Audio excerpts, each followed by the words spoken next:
صحیح بخاری حدیث نمبر 144۔ رسول اللہ صلی اللہ علیہ وسلم نے فرمایا کہ جب تم میں سے کوئی پخانے میں جائے تو قبلے کی طرف منہ کرے نہ اس کی طرف پشت کرے، بلکہ مشرق کی طرف منہ کر لو یا مغرب کی طرف۔ صحیح بخاری حدیث نمبر 145۔ لوگ کہتے تھے کہ جب قضائے حاجت کے لیے بیٹھو تو نہ قبلے کی طرف منہ کرو نہ بیت المقدس کی طرف۔ یہ سن کر عبداللہ بن عمر رضی اللہ تعالی عنہ نے فرمایا کہ ایک دن میں اپنے گھر کی چھت پر چڑھا تو میں نے حضرت صلی اللہ علیہ وسلم کو دیکھا کہ آپ بیت المقدس کی طرف منہ کر کے 2 اینٹوں پر قضائے حاجت کے لیے بیٹھے ہیں۔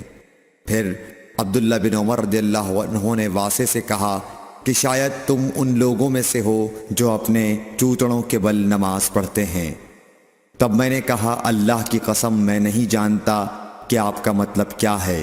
امام مالک رحمۃ اللہ نے کہا کہ عبداللہ بن عمر رضی اللہ تعالی عنہ نے اس سے وہ شخص مراد لیا جو نماز میں زمین سے اونچا نہ رہے، سجدے میں زمین سے چمٹ جائے۔